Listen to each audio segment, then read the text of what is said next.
Well, hello, my friends, and welcome to another special guest episode. Today, I'm thrilled to be joined by Dr. Weili Gray. Dr. Gray is a board certified anesthesia and sleep medicine physician, as well as integrative medicine and lifestyle medicine. And she also has a tremendous podcast called the Dare to Dream podcast that she'll tell us more about. Dr. Gray, welcome to the show. Thank you so much for having me, Dr. Mello. I'm really honored to be here. I've heard wonderful things about your amazing hosting skills and your great questions, and I really enjoy listening to your podcast. So glad to be here. Yeah, thank you. I gave a little bit of an intro, but tell us a little bit more about who you are, where you are in the country, and a little bit about your life. Sure. So, like you said, I do practice as a sleep doctor. I work in Vermont in a rural critical access hospital in this little rural corner of Vermont near the Canadian border. I also am married and we have 3 kids. They range from age 7, 9, and 14, although it's always hard to keep track of that. Like, don't quote me on that at any given minute. Yeah. And I am also the host and founder of the Dare to Dream Physician Travel podcast. And I love being a doctor, and I'm happy to talk more about this. At one point, I wanted to leave medicine, but I am happily practicing medicine right now. And I just have this just great desire to help other physicians just be inspired to live their dream life. First of all, to really have the courage to dream. What is it that they really want in their one precious life? And then to go and live that as soon as possible. Because we may not have, 20 years or 30 years until we retire to do the things we really want. And the best time to do the things we really want is now. So that is a lot of what I talk about on my podcast. I also am a registered life planner. So kind of like life coaching, but with this framework of we have a finite life and let's try to plan the things that you want in your life now. So that's where I'm coming from. Yeah, and I'm so glad that you mentioned that because so many of us dreamed of being here, right? We dreamed of being physicians. We dreamed kind of the journey along the way. We might have dreamed of becoming a parent or a partner, or any number of things.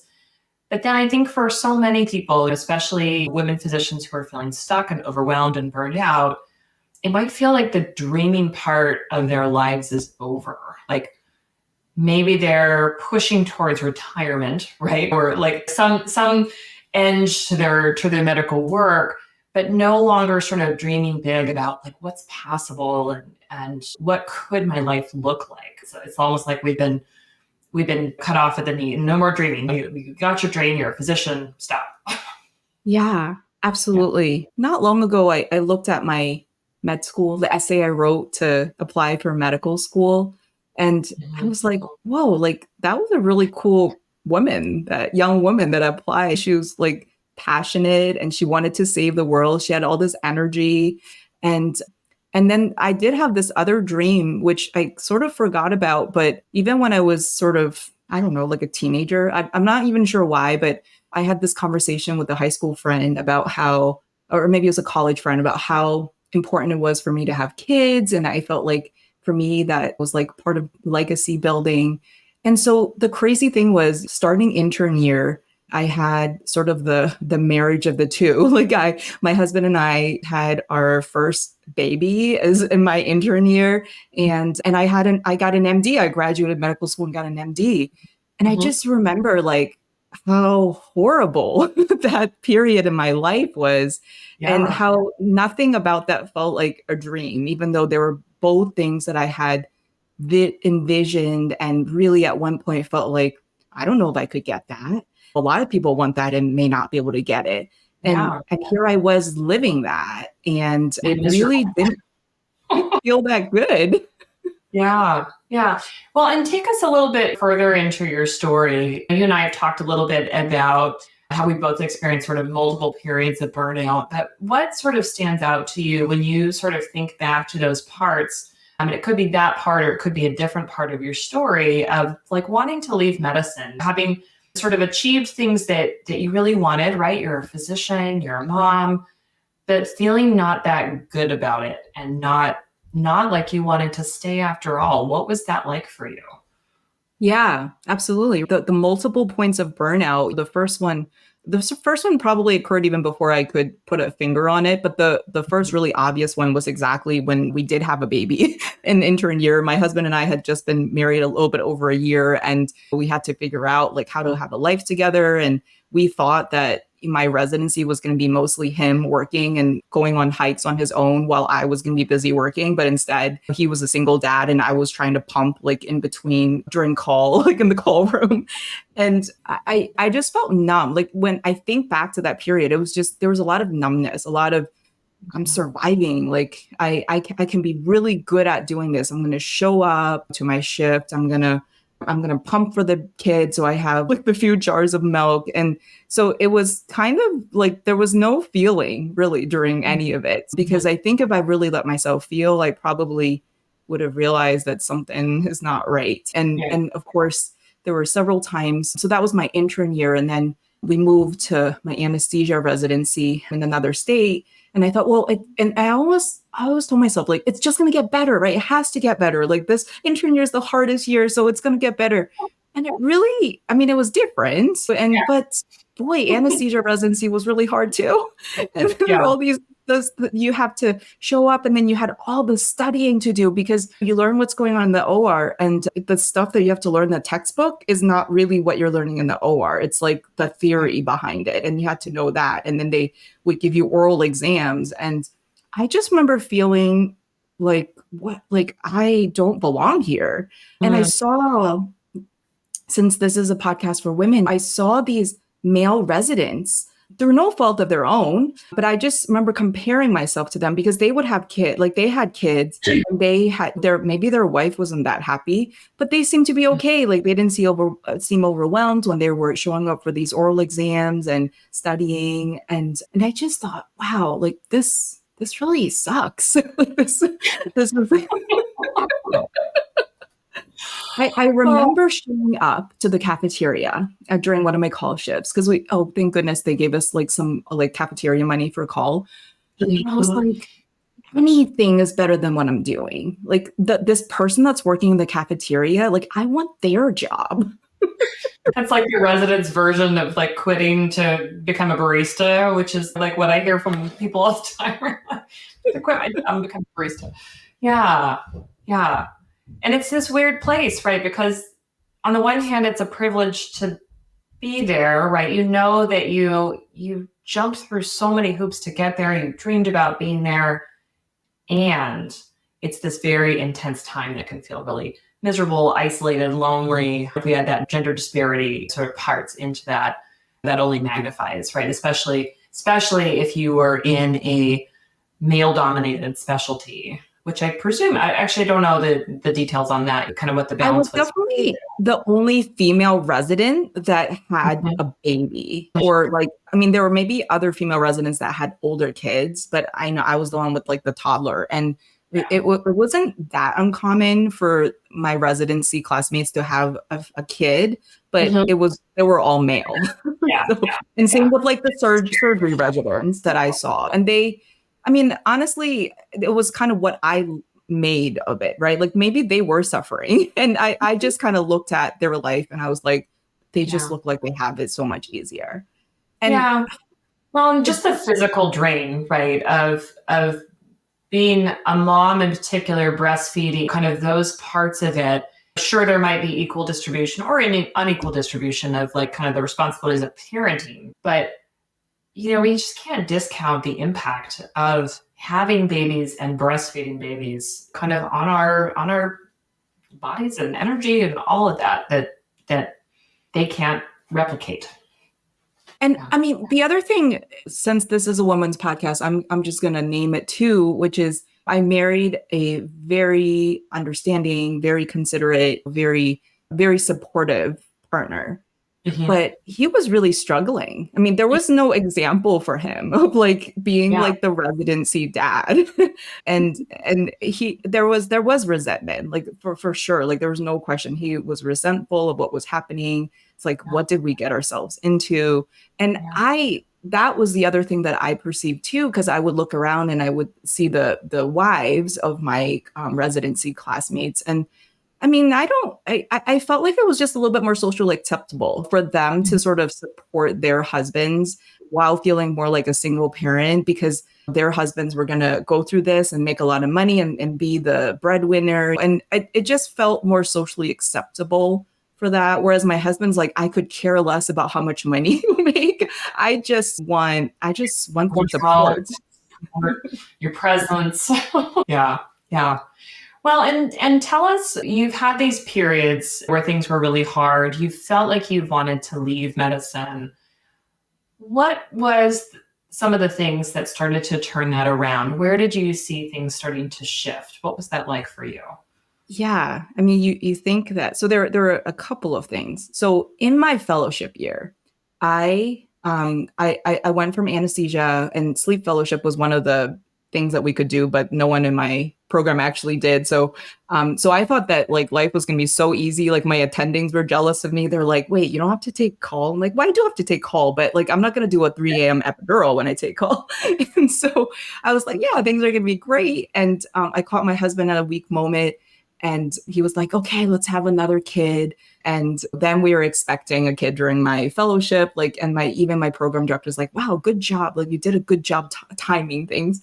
So everything seemed to align. And a week after I gave birth, I was home, Mhm. and we had a total lost house fire. Like, there was a fire at our house, and we lost I mean, we didn't lose everything like right away, but within like 24 hours, our house was gone. Mhm. And that was like our life, like my like before we got married, like all this stuff, like we moved into this house that we owned together. So that really gave me a sense of, wow, like this life, like this is serious. Like we could have all died in there. Like my mom was visiting me at the time and to help out with the baby, and I'm like, gosh, like all four of us or five of us could have just died in the house, but we didn't. Like we made it out. And Yeah. so that gave me this perspective that Mhm. and I remember like when I learned about sort of like processing what was happening, there was a lot of tears and just emotions. Like a lot of the stuff that I really numbed myself to, they kind of started coming out. And and I was like, what, like all those times when I just showed up to work and just kind of pushed everything that's important in my life aside, boy, like, was that worth it? Like, what if someone in my family had gotten hurt in this fire or died in this fire? Like, was all of that I did worth it? Was all this that we sort of sacrificed in our life to get an MD, to have the board certification? Like, was it all worth it? And what is the price of that? And so and also because we were displaced from our home, there were sort of several things. Like I was in the middle of my maternity leave, and eventually I went back to fellowship, but there was even a question if I could go back because we couldn't find housing. It was just like very stressful. But Yeah. that led to the first time I asked for something, because I was sort of like, I don't even know if we have the bandwidth to like finish this, because I would have had to drive like 50 minutes to work. And and then we have like two little kids, one who's an infant, and it was just very overwhelming. And so I started asking for certain things that really, not that it really affected, I didn't even have any co-fellows. I was the only fellow, but Mhm. it was a little bit different from what they had, the arrangements that they had with other fellows. Like I asked for, like, can I just go in 3 days a week? Like I showed them on a calendar how this was like, I would get all the required training days that I needed Mhm. in, but this is Mhm. the arrangement that's going to work for us. So I could keep doing this fellowship. Yeah. And um, my very kind fellowship director at first was like, I mean, anytime you bring up something to someone that they have never heard of, that their mind is like never encountered, like, Yeah. I don't know if he told me no, but he was like, wow, what about this kind of middle ground? And again, like I kept asking for this arrangement that I wanted, and I did more like math, and I showed him more of the calculations. And in the end, he was like, yeah, okay, like you can do this. And so that was the first time I kind of pushed back. I mean, like Right. not like at a certain individual, but like at this path we call like medicine, right? Like it just Right. push back. Like the Like I'm like, way here's my things life. are, right? This is the way we do things here, is that Exactly. fellows do this and don't ask for special things. What was that experience like of actually asking? Because looking back, I'm sure it feels different than it did at the time. But as trainees, we often don't think we can ask for anything. Even in some programs, maternity leaves are a big point of contention, which just drives me crazy. But what was going on inside of you as you were asked, like realizing that you could ask for something and then actually asking and advocating for yourself? Yeah. What's interesting is this is where I think it's helpful to be married to someone outside of medicine. So, my husband would say stuff like, well, it's really not normal to work the amount of work that you're working. And, like, why don't you just do this? Like, this sort of just makes sense. And so he would give me these ideas. And at first, I'm like my fellowship director. I'm like, no, you're crazy. Like, no one does that. And then Yeah. it's sort of like the idea sort of sits with me. And I'm like, I mean, I could ask. I will have to say, like, I have been very fortunate in internship and residency and fellowship to work with extremely supportive programs and fellowship Mhm. directors in general. Mhm. And so I think there is something to be said about picking programs based on your gut feeling. Like it does make a Yeah. difference. But that's not always like that. We cannot plan our life on just encountering these angels along the way.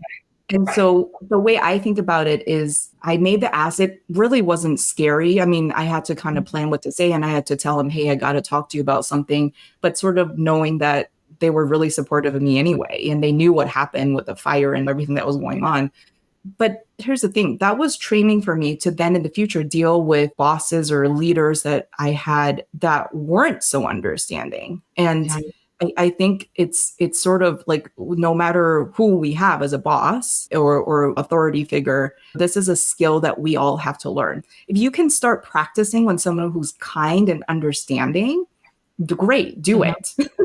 But Yeah. we may not all have that luxury. And this actually brings me to the second, or I don't know, fourth, however many, whichever time it is now that I would count as my burnout period, which Yeah. was about 3 years ago. And after a fellowship, I went to this wonderful job. I thought it was gonna, like, I thought I was gonna work there forever. And it seemed like my dream job. They seemed to treat physicians really well. And there seemed to be a good relationship between administrators and the clinicians. And but of course, like most places, things change. And the leadership at my hospital started changing. And so then a new person came in, and this person was perceived to be very difficult to deal with. And a lot of docs left, a lot of doctors Mhm. left. And I definitely thought about leaving. This is where I thought about leaving medicine. I mean, I thought about leaving medicine, obviously, when I thought about taking the cafeteria job, but this is now as an This was attending. more definitive, like I can leave here and leave medicine and just be done and walk away.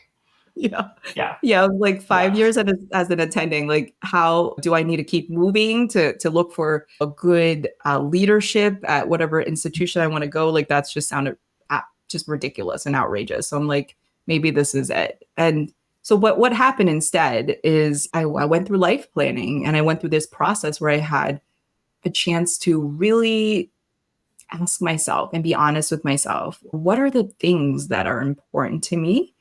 And to really reflect, like, what if I only have 5 to 10 years left to live? What would I want my life to be like?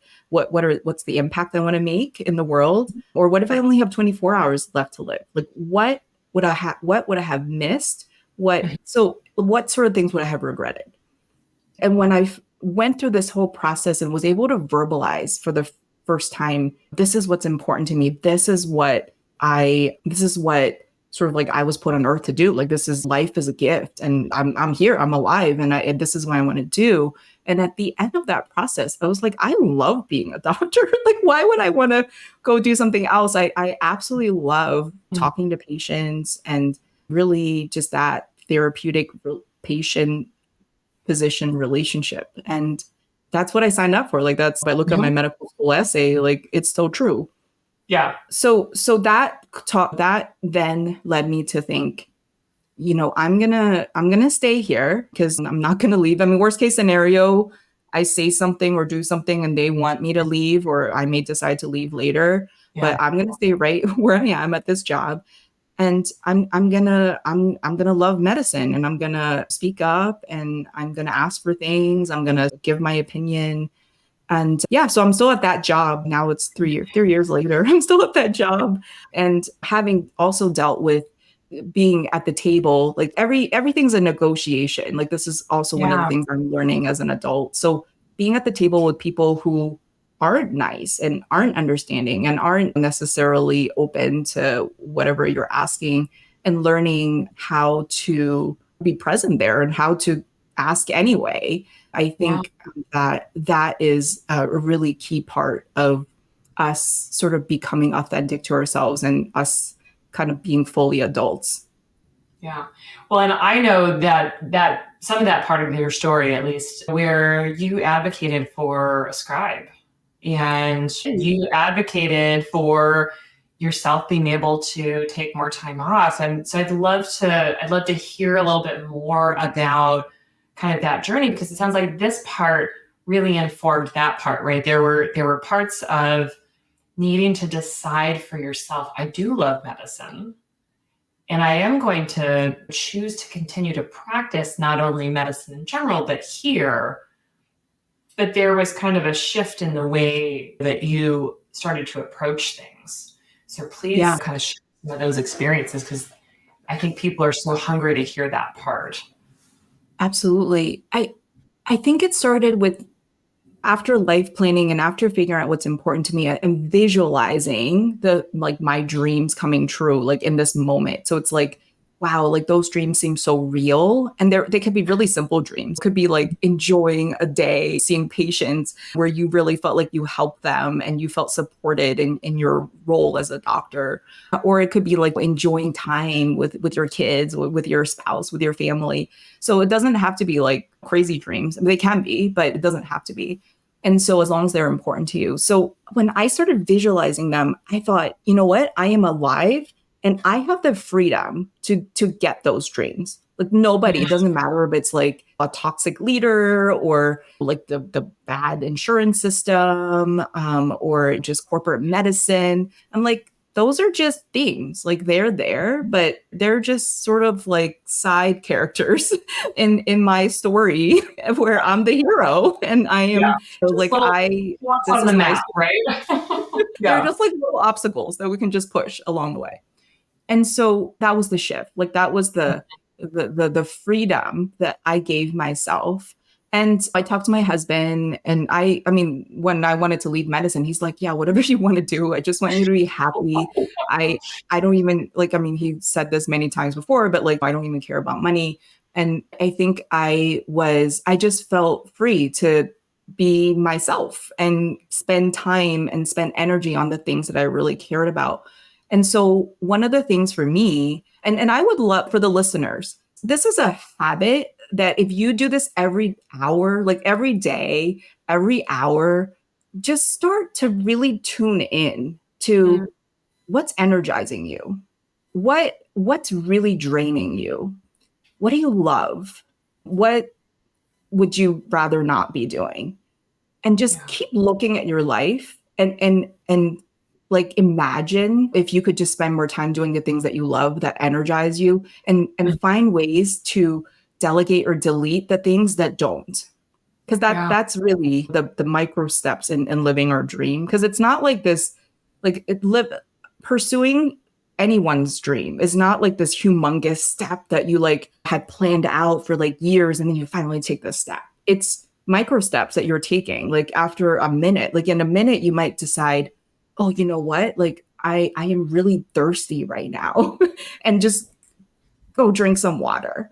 It's the micro steps that we're taking every hour, every day. And so one of We the learn things, actually. absolutely, Yeah. yeah, yeah, we are. And I even have to, as a parent, we're both parents, like I have to relearn my programming so that I am not continuing that with my kids. I'm sure I do. So if they do listen to this years later, like, sorry if I'm You're not perfect. imperfect parents, imperfect humans, like we fully admit it. Yeah. But it's true. I catch myself trying to squash down my kids' needs. And so the more that I am trying to honor my own desires and my own needs, the better I become sensitive to, even when I'm doing it unconsciously. Mhm. So yeah, that's how it all started with the scribe. It's like, if I was really honest with myself, like, yes, I love the patient interaction. I love that especially the more intense the encounter, the better the patient comes and they're angry or they're really sad.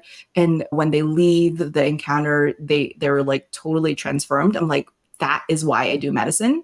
Mhm. I hated documenting. I mean, everybody else seemed to really do okay with it. I mean, this is again perception.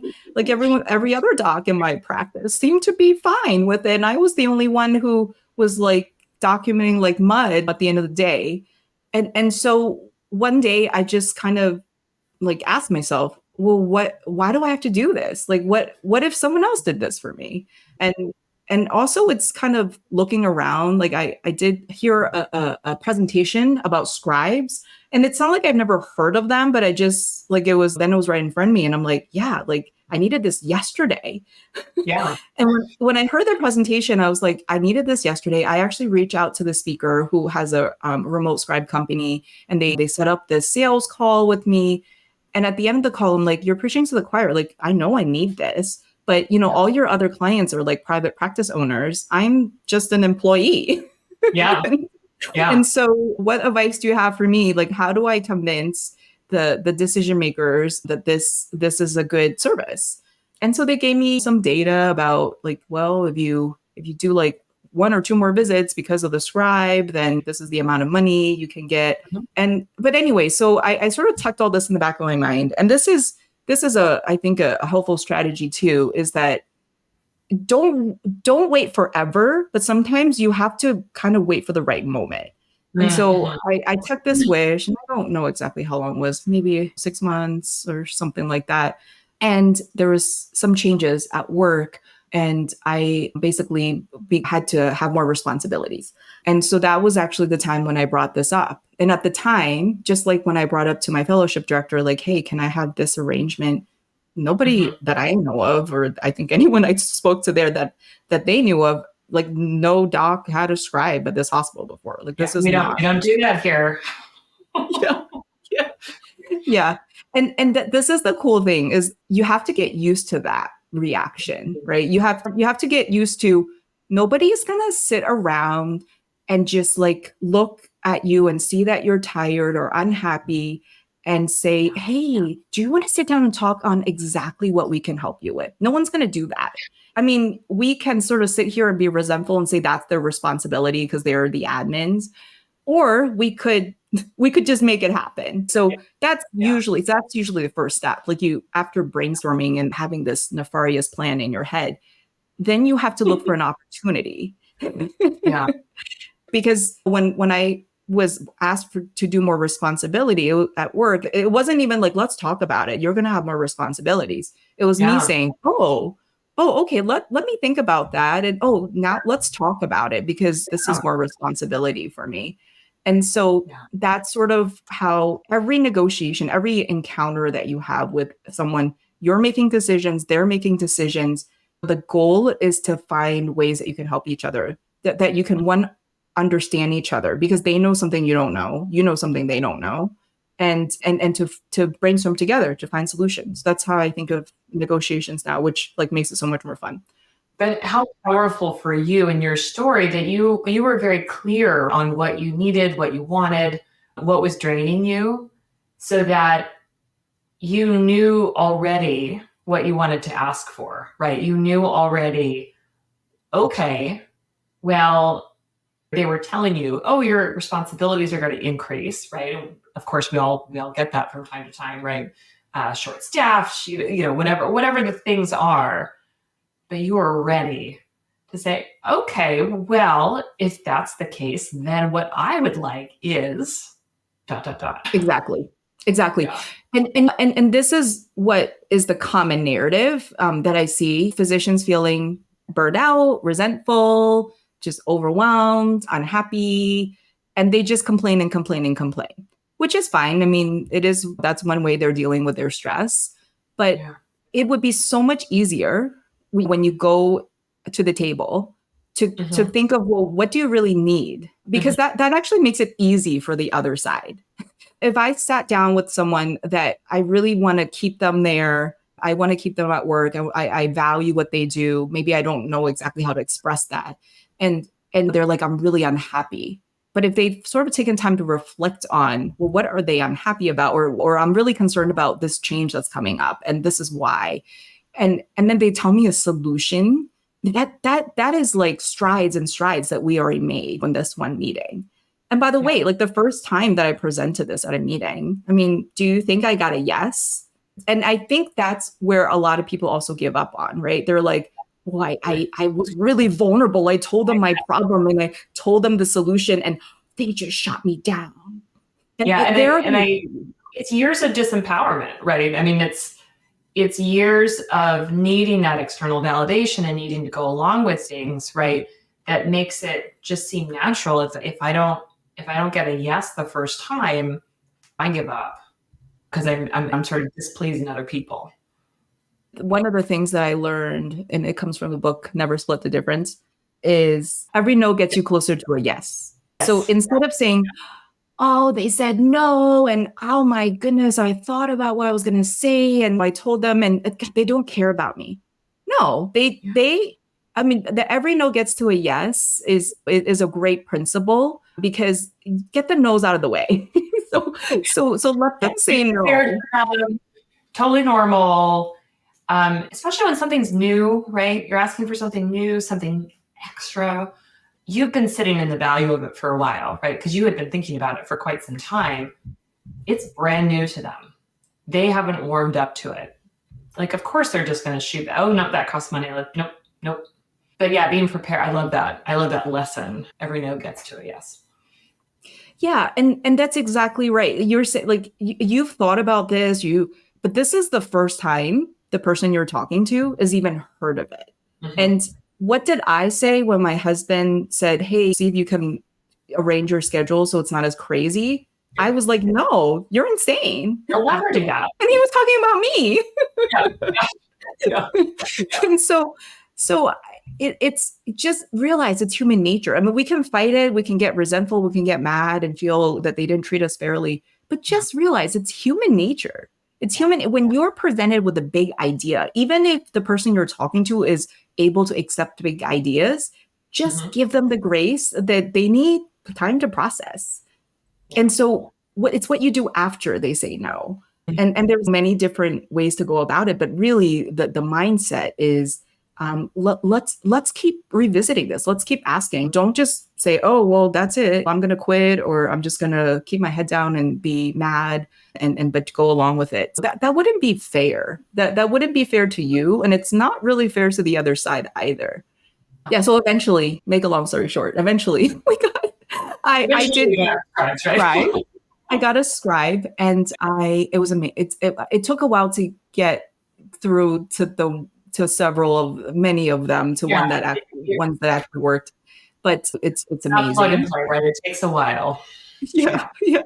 yeah. And but not only that, my hospital then offered it to other docs, and actually at one point they offered it to all the clinicians because of other things that were going on at work that sort of was giving them more stress and more responsibilities. And so it became a tool for the administration, the people who we don't think care. It became a tool for them, a tool for retaining and to help. Yeah.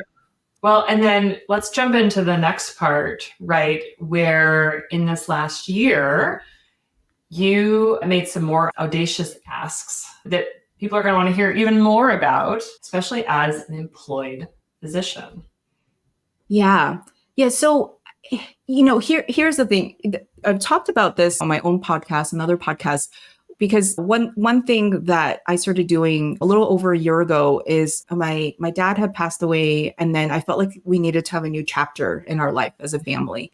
And that chapter was going to be getting passports because my kids never had passports and mine had expired like 15 years ago, and travel the world, like see the world, because in the post-COVID era, I'm sure I was not alone in having those feelings. Yeah. And so yeah, part of it is being able to open my mind to, yeah, I can be away from my clinic for 2 weeks, because sometimes we are our biggest barrier. All of the docs at my hospital get a very generous PTO. We're in a rural critical access hospital, so they get fairly generous PTO. But I don't know the exact numbers, but I would be willing to bet that the majority of them do not use all of their PTO. So it's just like the first is overcoming our own limiting beliefs about how we can unplug and go escape and do something that's also part of our dreams. Like you can love being a doctor and dream of being a doctor and live the dream of being a doctor and live the dream of traveling the world if that's what you want. Being a human who cares about other things, travel or whatever, right?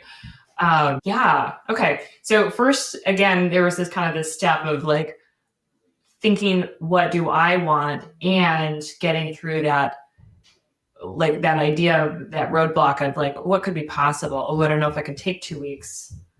But then we kind of sit on it for a while, and then that feels, maybe I could do that. And then what happened?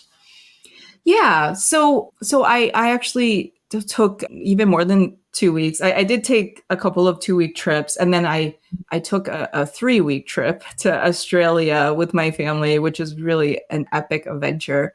And so even that, I think at probably at most practices, if you take more than X amount of time, even if you have the PTO, you need approval. So this is kind of where I ended up hitting a roadblock. And I think for that, without sharing like too much of like the details of exactly my own story there, I think the strategy that I used for that was, one, I decided it was really important to me to take a larger than sort of normally expected time for a doctor off, which most practices, it's not very long. It's like a week, 2 weeks. So I decided to be a little bit countercultural. And I sort of like, I was really confident in that. I'm like, yes, it may sound absolutely crazy and people may judge me for wanting this, but to me, this is normal. And this is what I want. Like, I'm alive. I mean, who knows? Like, I just had my 43rd birthday last week, and I learned that one of my high school classmates' husband died on my birthday.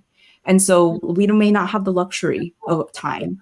And so I sort of, this is how I go into it. When I talk about how when you dare to dream and you want to live your dreams, you want to honor and value your dreams more than the judgment and expectations of others.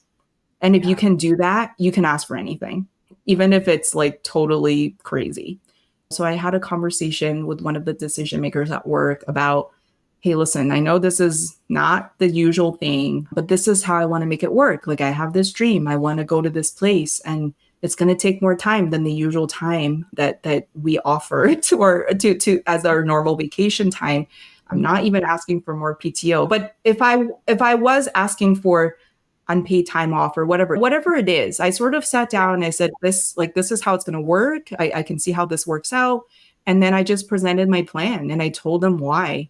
And the really interesting thing is when you are really clear in your dreams and sort of present it in a way that is human, it's very hard for people to just completely ignore it. And so what I hear is we need to really be thinking and holding that perspective that what we care about matters, right? That it's allowed to matter, even if it's countercultural. If we can sit in that and know that that's important, then we can have the confidence to move into asking and the ability to kind of sit with getting the initial no's, right? Like, we can tolerate that, knowing that we aren't wrong to ask. And it's okay. It's okay to be not doing the normal thing, right? It's okay to be breaking the mold of the way that we do things here, as long as we're really clear on, this is important to me. And I imagine you came a little bit with that perspective, kind of after the fire and some of these experiences that we, time is finite. We don't know, what's going to happen. And if this job didn't work out, right, if they fired you, which is a story that we hear, you are going to be fine because that you can trust yourself. Yeah. And I think that was a shift for me as well. I mean, that was part of like 3 years ago, that was part of the pain that I was having and why I wanted to just quit medicine. Cause I'm like, I have no idea how to practice medicine without like having a structure in place. And I mean, 3 years later, do I know that much more? I know more. I don't know every detail, but it's believing that I offer value. When I sit in a room with a patient, I am changing their life. And whether I do it here or whether I do it some other way, I know I can do it. And this is what I want all physicians to realize. Like the work that we do in like our role in society, it's one of the oldest jobs in the world, right? Like, I mean, I don't know how old the CEO role is, but this is like it's a way newer invention than the job of a physician.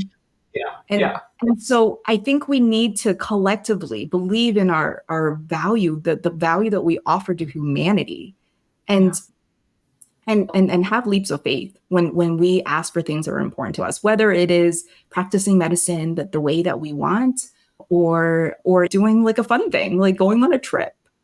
It's funny. I hadn't thought about how new is the invention of a CEO or a shareholder or venture capital compared to the work of healing or the work of mothering, right? Like any of these important sort of life roles that we have.